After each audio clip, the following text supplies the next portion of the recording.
കൃഷ്ണായ വാസുദേവായ ഹരയേ പരമാത്മനെ പ്രണതക്ലേശനാശായ ഗോവിന്ദായ നമോ നമഃ. ശ്രീമദ് ഭാഗവതം ഏകാദശസ്കന്ധം അധ്യായം 20 ശ്ലോകം 13 നമ്മൾ ചെയ്തു. എന്താണ് ഈ ഒരു ശ്ലോകത്തിൽ നമ്മൾ പറഞ്ഞത് വെച്ചാൽ, പിന്നെ സ്വർഗത്തിലും നരകത്തിലുള്ളവരും കൂടിയും ഈ മനുഷ്യ ശരീരം കിട്ടാൻ വേണ്ടിയിട്ട് ദേവന്മാരും നരകത്തിൽ പോയവരൊക്കെ ആഗ്രഹിക്കുന്നു. എന്താ വെച്ചാൽ സ്വർഗവും നരകവും ഒന്നും സ്വർഗത്തിലും നരകത്തിലും ഒന്നും വെച്ച് നമുക്ക് മോക്ഷം ലഭിക്കില്ല. അപ്പോൾ ബുദ്ധിയുള്ള മനുഷ്യൻ സ്വർഗമോ നരകമോ ആഗ്രഹിക്കുകയില്ല എന്ന് മാത്രമല്ല, ഈ ലോകം ആഗ്രഹിക്കരുത്. എന്താ വെച്ചാൽ ഇവിടെയും ഞാൻ ഈ ദേഹാഭിമാനം കൊണ്ട് അഹന്തയും മമതയും വന്നിട്ട് പിന്നെ നമുക്ക് പിന്നെയും ഈ ജനനമരണ ചക്രത്തിലെ കാമ്യകർമ്മങ്ങൾ ചെയ്ത് അഹന്തയും മമതയും വിടാതെ കാമ്യകർമ്മങ്ങൾ ചെയ്ത് ജനനമരണ ചക്രത്തിൽ ചിരിയേണ്ടി വരും. അപ്പോൾ ഈ മനുഷ്യ ജന്മം ആഗ്രഹിക്കരുതെന്ന് പറയാണ്. അതായത് പിന്നെയും ഈ ജനനമരണ ചക്രത്തിൽ തിരിയേണ്ട ഗതികേട് വരാം. അതുകൊണ്ട് അറിവുള്ളവർ ഈ ജന്മത്തിനെ മുക്തിക്ക് വേണ്ടി ഉപയോഗിക്കുക തന്നെയാണ് വേണ്ട, വിവേകമുള്ളവരെന്നാണ് പറഞ്ഞല്ലേ. നമ്മൾ ഈ 14 വായിക്കാട്ടോ.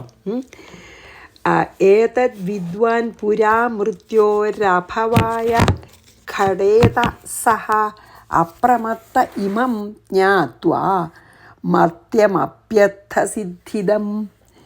ഏതദ് വിദ്വാൻ സഹ, ഇതറിഞ്ഞിട്ടുള്ള ഒരാൾ, അതായത് മനുഷ്യജന്മം നമുക്ക് പിന്നെയും വേണ്ട, ഈ ഒരു ജന്മം തന്നെ സാധ്യജന്മാക്കി തീർക്കണം എന്നറിഞ്ഞ ആൾ ഇതം ഈ ശരീരം അർത്ഥസിദ്ധിതം അഭി, പുരുഷാർത്ഥം നൽകുന്നതാണെങ്കിലും മർത്യം മരണമുള്ളതാണെന്ന് മനസ്സിലാക്കിയിട്ട് ജ്ഞാത്വ മർത്യം മരണം മനുഷ്യന് ധർമ്മമാണെന്ന് ജ്ഞാത്വ അറിഞ്ഞ് അപ്രമത്ത യാതൊരു മടിയും കൂടാതെ മൃത്യോഹോ പുരാ അഭവായ മരണത്തിന് മുമ്പേ മോക്ഷം സിദ്ധിക്കാൻ ഖടേത നല്ലോണം ശ്രമിക്കണം. അപ്പോൾ എന്താ പറഞ്ഞ വെച്ചാൽ ഇതറിയണത്, അതായത് ഈ ജന്മം നമ്മൾ മോക്ഷം പ്രാപിച്ചില്ലെങ്കിൽ അഹന്തയും മമതയും കൊണ്ടുവച്ച് ദേഹാഭിമാനത്തോടുകൂടി കാമ്യകർമ്മങ്ങൾ ചെയ്ത് ജീവിച്ചാൽ കർമ്മഫലം അനുഭവിക്കാൻ ഇനിയും ജനിക്കേണ്ടി വരും എന്ന് വിവേകമുള്ള, എന്ന അറിവുള്ള ഒരു വിവേകി എന്താ ചെയ്യുക? പുരുഷാർത്ഥങ്ങളൊക്കെ നൽകുന്നതാണെങ്കിലും ഈ ശരീരം നശ്വരാണ്, മരണം എപ്പോൾ വേണമെങ്കിൽ ഈ ശരീരത്തിനെ കവർന്നെടുക്കാം എന്നറിഞ്ഞ് മരണത്തിന് മുമ്പ് തന്നെ മുക്തിക്കായിട്ട് പ്രയത്നിക്കേണ്ടതാണ്. അതായത് ഇതിനെ സാധ്യജന്മമായി കരുതി ഒരു നിമിഷം പോലും കളയാതെ ഈശ്വരനിലേക്ക് നമ്മുടെ മനസ്സിനെയും ഇന്ദ്രിയങ്ങളെയും തിരിച്ചു വിട്ട് മുക്തിക്ക് തന്നെ അനവരതം പ്രയത്നിക്കണം. ഈ മനുഷ്യജന്മം ഇനിയൊരു ജന്മത്തിലാവാമെന്ന് വിചാരിക്കരുതെന്ന് പറയുകയാണ്. ഇത് സാധ്യജന്മമാണെന്ന് വിചാരിച്ചിട്ട് ഒരു സമയവും കളയാതെ ഭഗവാനെ തന്നെ നിരന്തരമായി പ്രാർത്ഥിച്ച് മുക്തി നേടണം എന്നാണ് പറയുന്നത് ഭഗവാൻ. അതായത് അത്ര ഒരു ഈ ജന്മത്തെ തന്നെ മുക്തി വേണമെന്ന് പറഞ്ഞ് യത്നിക്കണം എന്ന്. ഏതദ് വിദ്വാൻ പുരാ മൃത്യോ അഭവായ ഖടേത സഹ അപ്രമത്ത ഇദം ജ്ഞാത്വാ മർത്യമപ്യർത്ഥസിദ്ധിദം. ഇനി 15 ഛിദ്യമാനം യമൈരേതൈഃ കൃതനീഡം വനസ്പതിം ഖഗ സ്വകേതമുത്സൃജ്യ ക്ഷേമം യാതി ഹ്യലംബടഃ. ഏതൈഃ യമൈഃ,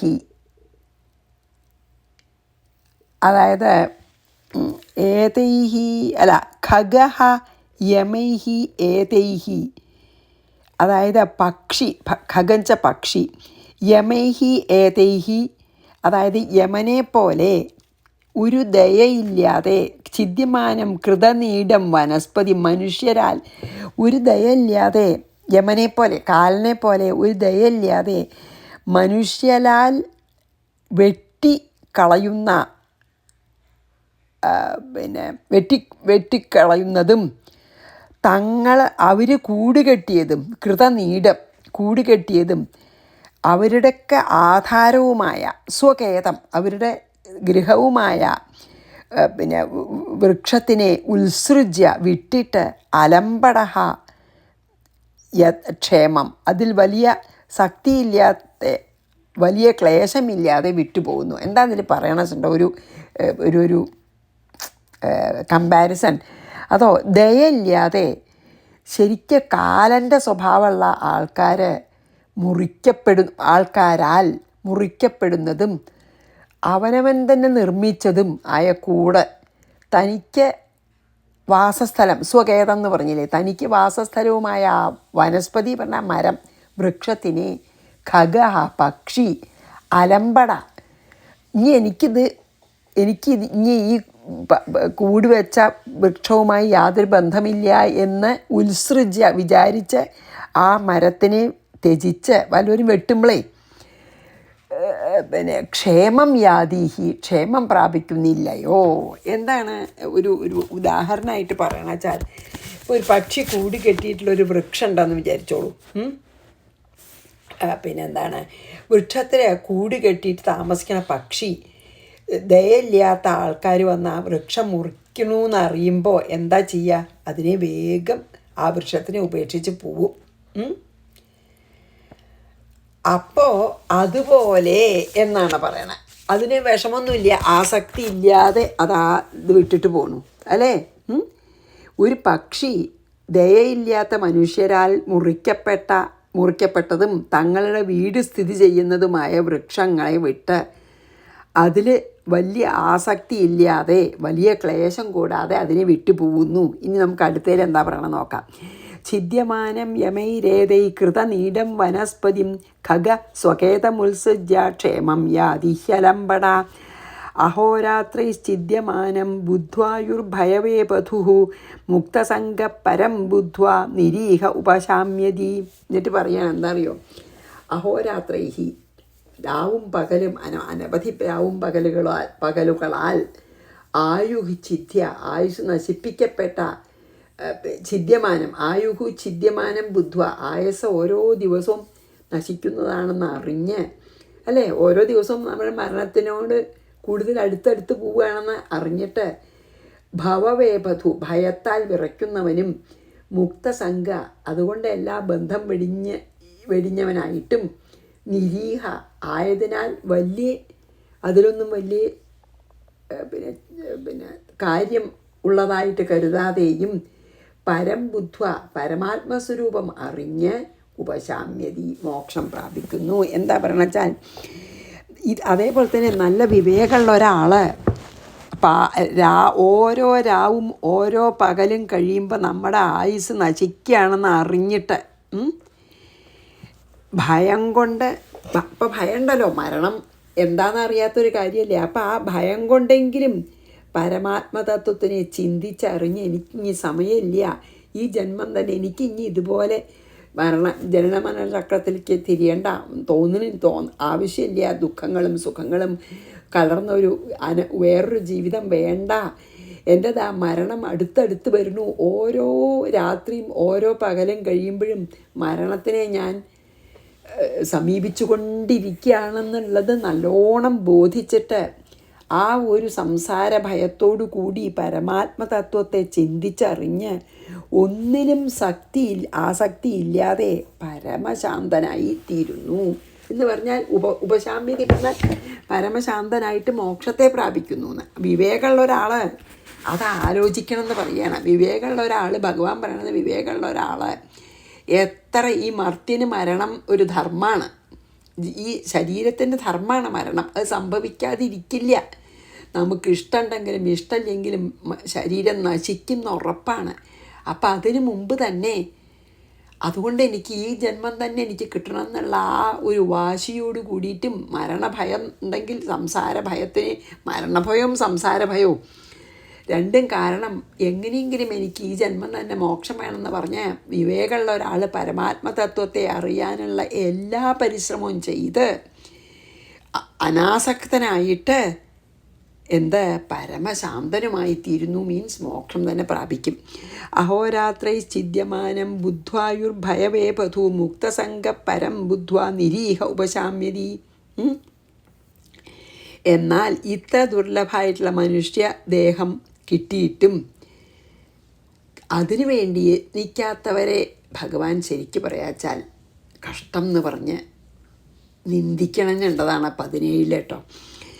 നൃദേഹമാദ്യം സുലഭം സുദുർലഭം പ്ലവം സുകൽപ്പം ഗുരുകർണധാരം മയാനുകൂലേന നഭസ്വതേരിതം പുമാൻ ഭവാബ്ധിം ന തരേത് സ ആത്മഃ.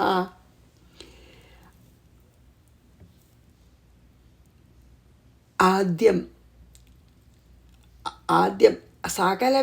സകലവിധ ഫലങ്ങൾക്കും കാരണവും സുദുർലഭം, വളരെ ദുർലഭവും, സുലഭം എന്നാൽ നമുക്ക് എതിർച്ചയാ ലഭിച്ചതും, സുകൽപ്പം വളരെ കഴിവുള്ളതും, ഗുരു കർണധാരം പിന്നെ എന്താണ് ഗുരു എന്ന ഒരു നമുക്ക് ഗുരു ഉണ്ടെങ്കിൽ ജീവിതത്തിൽ ഗുരു നമ്മളെ നയിക്കുമല്ലോ, നമ്മളെ ആധ്യാത്മിക പാതയിൽ നയിക്കാൻ ഒരു ഗുരു എന്ന ഒരു പിന്നെ ഒരു നാഥൻ ഉള്ളവനും, മയ അതായത് സ്മരിക്കുമ്പോൾ തന്നെ അവരെ അനുഗ്രഹിക്കാൻ തയ്യാറായിട്ടുള്ള എന്നാൽ അനുകൂലേന നഭസ്വത അനുകൂലമായ കാറ്റിനാൽ ഈരിതം പിന്നെ നിർദേഹം അതായത് അനുകൂലമായിട്ടുള്ള സാഹചര്യങ്ങളാൽ ഉള്ള ഈ മനുഷ്യ ശരീരം എന്ന പ്ലവം അതായത് ഒരു തോണി, പുമാൻ ഏതൊരു മനുഷ്യൻ ഭവാബ്ധിം സംസാരസാഗരത്തിന് എന്ന തരേത് ആരാണതിന് ശ്രമിക്കാത്തത്? സംസാരസാഗരം തരണം ചെയ്ത് എന്നെ പ്രാപിക്കാൻ ആരാണ് ശ്രമിക്കാത്തത്? സ ആത്മഹ.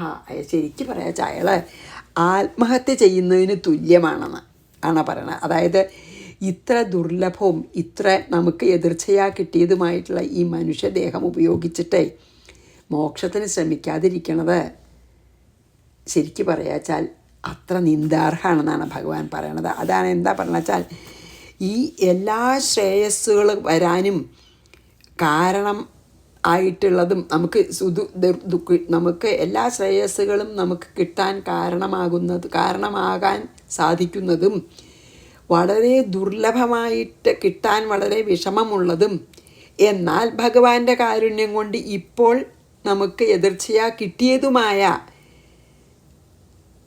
പിന്നെ ഒരു ഗുരുവാകുന്ന ഒരു കപ്പിത്താൻ, അതാണ് കർണധാരം, ഗുരുവാകുന്ന കപ്പിത്താനോട് കൂടിയതും പിന്നെയോ അനുകൂലമാവുന്ന കാറ്റ്, അത് ഭഗവാന്റെ അനുഗ്രഹമാണ്. അനുകൂലമാകുന്ന കാറ്റിനാൽ പ്രേരിപ്പിക്കപ്പെട്ടതുമാകുന്ന മനുഷ്യ ശരീരമാകുന്ന ഒരു ഒന്നാന്തരം തോണി അല്ലെങ്കിൽ കപ്പൽ കിട്ടിയിട്ട് പോലും, അതായത് ഒരു ഗുരു അല്ലെങ്കിൽ ഇപ്പോൾ ഒരു പുസ്തകം എന്തായാലും വേണ്ടില്ല, ഭഗവാൻ തന്നെ ഗുരു ആയാലും വേണ്ടില്ല, പിന്നെ എന്താണ് ഭഗവാനായിട്ട് പിന്നെ കപ്പൽ ഓടിക്കണ ഒരു ക്യാപ്റ്റൻ ഭഗവാനാണെന്ന് വിചാരിച്ചോളൂ. നമ്മളുടെ ദേഹം കപ്പലാണ്, ഓടിക്കാൻ ഭഗവാനാണ്, ഭഗവാന്റെ കൃപയാകുന്ന കാറ്റ് വീശുന്നുണ്ട്. അങ്ങനെയുള്ള ഒരു സമയത്ത് മനുഷ്യ ശരീരമാകുന്ന ഒരു ഒന്നാന്തരം കപ്പൽ കിട്ടിയിട്ട് നമ്മൾ ഈ സംസാര സമുദ്രം കടക്കാൻ ശ്രമിക്കുന്നില്ലെങ്കിൽ ശരിക്കന്നെ അയാൾ ആത്മഹത്യ ചെയ്തതിന് തുല്യമാണ്. അതായത് കപ്പലും ക്യാപ്റ്റനും, ഇപ്പം നമ്മളൊരു കപ്പലാണ്, ഷിപ്പാണ്, ക്യാപ്റ്റനൊക്കെ ഉണ്ടെങ്കിലും കാറ്റ് നമുക്ക് അനുകൂലമല്ലാച്ചാൽ നമുക്ക് വലിയ വിഷമാണ് സമുദ്രത്തിൽ കൂടെ തുഴഞ്ഞു പോവാനേ. ഇവിടെ അതും വിചാരിക്കാനില്ല, കാരണം ഭഗവാന്റെ കാരുണ്യമാകുന്ന കാറ്റ് അപ്പം വീശും, ഉറപ്പാണ്. നമ്മൾ മനുഷ്യ ശരീരം എടുത്തിട്ട് നമുക്ക് വേണമെന്നുണ്ടെങ്കിൽ ഭഗവാൻ അനുകൂലമായ കാറ്റ്, അപ്പോൾ മനുഷ്യ ശരീരം എന്ന കപ്പലിന് അനുകൂലമായ കാറ്റ് എന്ന് പറയുന്നത് ഭഗവത് കൃപയാണ്.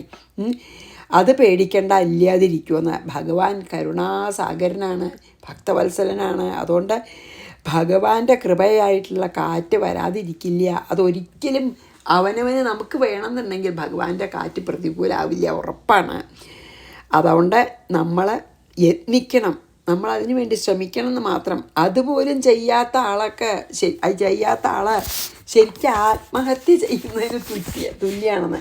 അതായത് ഈ സംസാര സമുദ്രത്തിൽ നമ്മൾ ഒഴുകി നടക്കുന്ന ഈ കപ്പലിനെ ഒരു ഗുരു ആകുന്ന ക്യാപ്റ്റൻ്റെ സഹായത്തോടെ ഭഗവാന്റെ കൃപയാകുന്ന കാറ്റിൻ്റെ ഗതിക്കനുസരിച്ചിട്ട് നമ്മൾ തുഴഞ്ഞിട്ട് കര പറ്റാൻ നമ്മൾ ശ്രമിക്കാത്ത മനുഷ്യൻ ആത്മഹത്യ ചെയ്യുന്ന ഒരാളെ പോലെ നിർഭാഗ്യവാനാണ് എന്നാണ് ഭഗവാൻ ഇതിൽ പറയണത്. അത്ര ഉറപ്പിച്ച് പറയണു. അതില്ലാത്ത ഒരാൾ ശരിക്കന്നെ ആത്മഹത്യക്ക് അത്ര ദുർലഭമായിട്ടുള്ളൊരു ഭാഗ്യമാണ് മനുഷ്യജന്മേ. ഈ സംസാരം സാഗരം കടക്കാനുള്ള ഏറ്റവും സുരക്ഷിതമായിട്ടുള്ള ഒരു തോണിയാണെന്നാണ് പറയണത് ഈ നമ്മളെ ശരീരം. അപ്പോൾ ഭഗവാനെ പോലെ ഒരാൾ, അല്ലെങ്കിൽ ഗുരുവിനെ പോലെ ഒരാൾ, ഗുരു എന്ന് വെച്ചോളൂ, ഗുരുവിനെ പോലെ ഒരാൾ ക്യാപ്റ്റനായിട്ട് കിട്ടിയിട്ടുണ്ട്. ആൻഡ് ദൈവകൃപയാണ്, നല്ല അനുകൂലമായിട്ടുള്ള കാറ്റുണ്ട്. എന്നിട്ട് നമ്മളത് ഉപയോഗിക്കണില്ല ചോട്ടെ. എപ്പോഴാണ് നമുക്ക് പിന്നെ എപ്പോഴാണ് ഇങ്ങനെ ഒരു അവസരം കിട്ടുക അല്ലേ? അതുകൊണ്ട് ഇപ്പം തന്നെ ഒരു നിമിഷം കളയാതെ പരിശ്രമം തുടരൂ എന്ന് തന്നെയാണ് ഭഗവാൻ നമ്മളോട് പറയണത്. അസലൊരു ശ്ലോക 17 കേട്ടോ.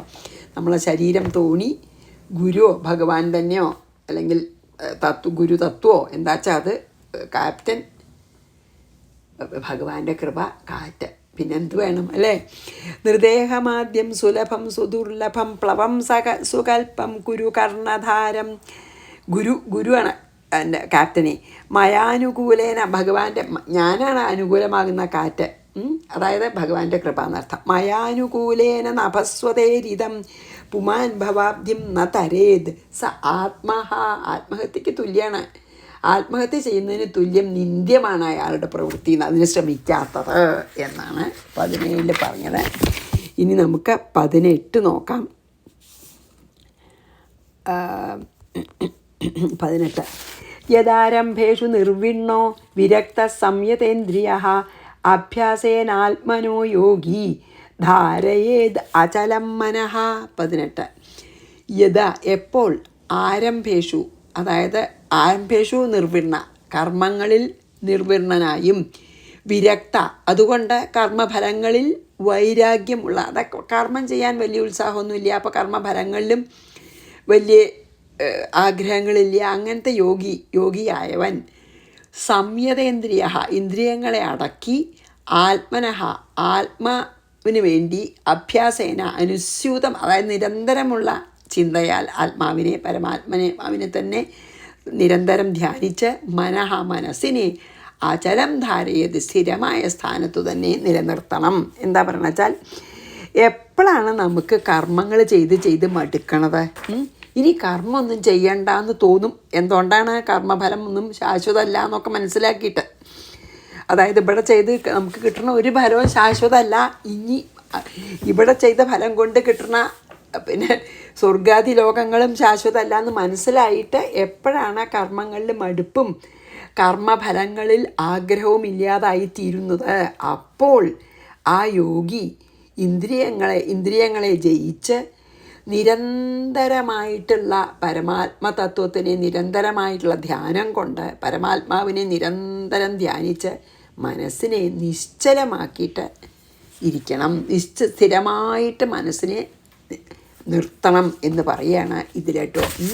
എങ്ങനെയാണ് ഭഗവാനെ പ്രാപിക്കുക എന്നൊക്കെയാണ് പറയണത്. അതായത് പതുക്കെ ഇങ്ങനെ എല്ലാം മനസ്സിലായിട്ട്, എല്ലാം നശ്വരാണ്, ഇവിടെ അനശ്വരമായിട്ട് ഒന്നുമില്ല, നിത്യാനന്ദം മാത്രം എനിക്ക്, ആ നിത്യാനന്ദം മതി, ഒരിക്കലും നഷ്ടപ്പെടാത്ത ആ ജ്ഞാനസ്വരൂപനെ തന്നെ, അല്ലെങ്കിൽ ജ്ഞാനാനന്ദ സ്വരൂപനെ പ്രാപിക്കണമെന്ന് വിവേകം വരുമ്പോൾ എന്താ ചെയ്യുക? ക്രമേണ കർമ്മഫലങ്ങളിലൊക്കെ കർമ്മം ചെയ്യാനുള്ള ആഗ്രഹം കുറയും, കർമ്മഫലങ്ങളിൽ ആസക്തി കുറയും. അങ്ങനെ കർമ്മഫലങ്ങളിലൊക്കെ വിരക്തനായിട്ട് ഇന്ദ്രിയങ്ങളെ ജയിച്ച് ആ ഒരു യോഗി മനസ്സിനെ ആത്മാവിൽ തന്നെ ഉറപ്പിച്ച് നിർത്തണം.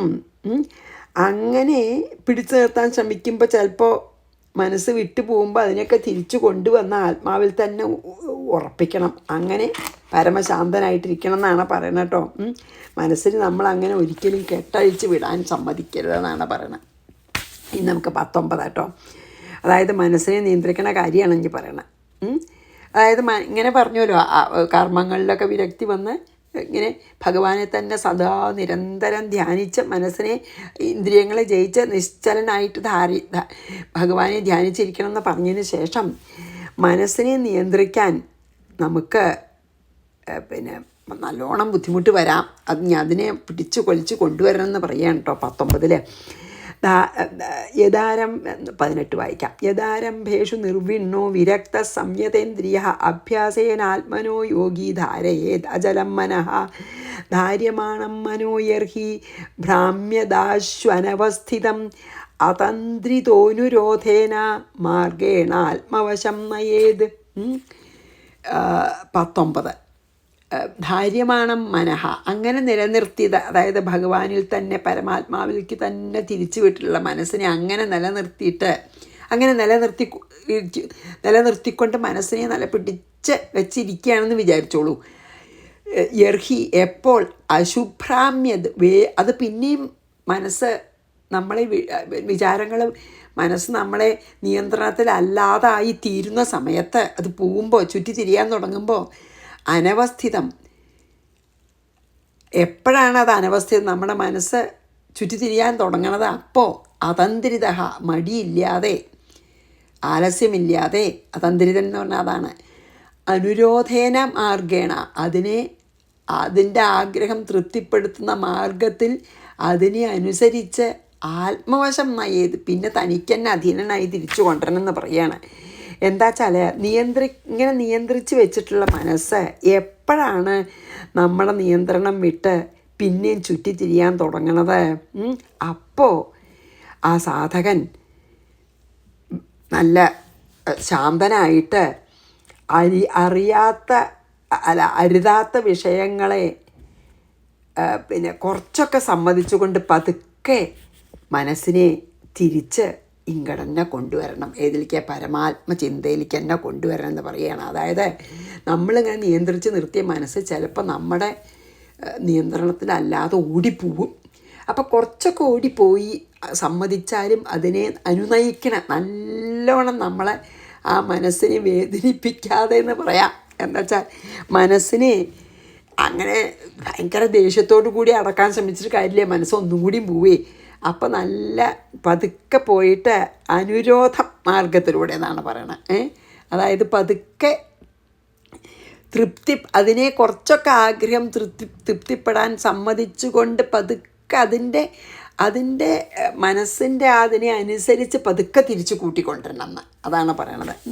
നമ്മളിപ്പോൾ കുട്ടികളൊക്കെ ആണെങ്കിൽ അങ്ങനല്ലേ, നമ്മൾ നല്ല വാക്ക് പറഞ്ഞു കൂട്ടിക്കൊണ്ടിരുന്ന പോലെ മനസ്സ് നിയന്ത്രിതമായിട്ടുള്ള മനസ്സ് നിയന്ത്രണം വിട്ട് പിന്നെയും പോകുമ്പോൾ കുറച്ചൊക്കെ സമ്മതിച്ചാലും പിന്നെയും അതിനെ പൂർണ്ണമായിട്ടും തിരിച്ച് പരമാത്മ ചിന്തയിലേക്ക് തന്നെ നമ്മൾ കൊണ്ടുവരാൻ യത്നിക്കണം. നമ്മൾ നല്ലോണം അതിന് ശ്രമിക്കണേ. ധാര്യമാണം മനോയർഹി ഭ്രാമ്യദാശ്വനവസ്ഥിതം. അനവസ്ഥിതം പറഞ്ഞാൽ ഇങ്ങനെ ചുറ്റിത്തിരിഞ്ഞ് പോണ മനസ്സ്. അതന്ത്രിത അനുരോധേന മടി കൂടാതെ അതിനെ അനുരോധിച്ചിട്ട് മാർഗേണ ആത്മവശം നയേത്. എന്നിട്ട് പിന്നെ ആത്മവശത്തിലേക്ക് തന്നെ കൊണ്ടുവരണം, അതായത് പരമാത്മ ധ്യാനത്തിലേക്ക് തന്നെ കൊണ്ടുവരണം. അങ്ങനെ കുറേശ്ശെ സമ്മതിച്ചാൽ പിന്നെയും ഓടില്ലേ എന്ന് നമുക്ക് സംശയം തോന്നാം, കുറേശ്ശെ സമ്മതിച്ചാലേ. പക്ഷെ അല്ലാതെ പറ്റില്ല, അതാണ് അങ്ങനെ പറയണം ഭഗവാൻ. കുറച്ചൊക്കെ പൊക്കോട്ടെ, എന്നാലും തിരിച്ച് പിന്നെയും ഇടയ്ക്കിടയ്ക്ക് അതിനെ ശാസിച്ച് കൊണ്ടുവന്നാൽ മതി, നല്ലതായിട്ട് ശാസിച്ച്. അപ്പം എന്നാൽ അങ്ങനെ പോയാൽ പിന്നെയും പോകാൻ തോന്നില്ലേ എന്നുള്ളതാണ്. 20 കൂടി ചെയ്ത് നിർത്താം. മനോഗതിം ന വിസൃജേ ജിതപ്രാണോ ജിതേന്ദ്രിയ സത്വസമ്പന്നയാ ബുദ്ധ്യ മന ആത്മവശം നയേത്.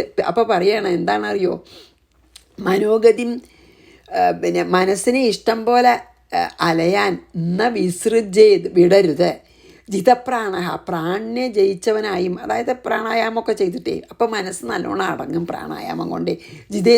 ഇന്ദ്രിയങ്ങളെയും ജയിച്ച് സത്വസമ്പന്നയ സത്വഗുണം വർദ്ധിക്കും തോറും ബുദ്ധിയാൽ മനസ്സിനെ ആത്മവശം തനിക്ക് അധീനമായി നയിക്കണം. അപ്പോൾ എന്താ പറഞ്ഞ വെച്ചാൽ അങ്ങനെ മനസ്സിനെ കുറേശ്ശെ പോവാൻ സമ്മതിച്ചാൽ പിന്നെയും മനസ്സ് പോവില്ലേ എന്ന് ചോദിച്ചാൽ, ഈ സാധകൻ പ്രാണായാമം കൊണ്ട് പ്രാണങ്ങളെയും പ്രത്യാഹാരം കൊണ്ട് ഇന്ദ്രിയങ്ങളെയും ജയിച്ച് മനസ്സിനെ അങ്ങനെ അലങ്ങി നടക്കാൻ സമ്മതിക്കാതിരിക്കണം. പതുക്കെ ശാസിച്ചു കൊണ്ടുവരണം. അപ്പോൾ ഈ സത്വഗുണം വർദ്ധിച്ചിട്ട് മനസ്സിനെ നമ്മൾ പറ്റണത്ര സത്വഗുണപ്രധാനമാക്കി ഇങ്ങനെ നല്ല രജോ ഗുണത്തെയും തമോ ഗുണത്തെയും നമ്മൾ കളഞ്ഞ് സത്വഗുണപ്രധാനമാക്കി കൊണ്ടുവരുമ്പോൾ ആ ബുദ്ധി കൊണ്ട് തന്നെ നമുക്ക് മനസ്സിനെ പിന്നെ പിടിച്ചു നിർത്താനും പരമാത്മതത്വത്തിലേക്ക് നയിക്കാനും അല്ലെങ്കിൽ നമ്മുടെ മനസ്സിനെ കംപ്ലീറ്റ്ലി ഈശ്വരനിലേക്ക് തിരിച്ചു വിടാനും സാധിക്കും. എങ്ങനെ?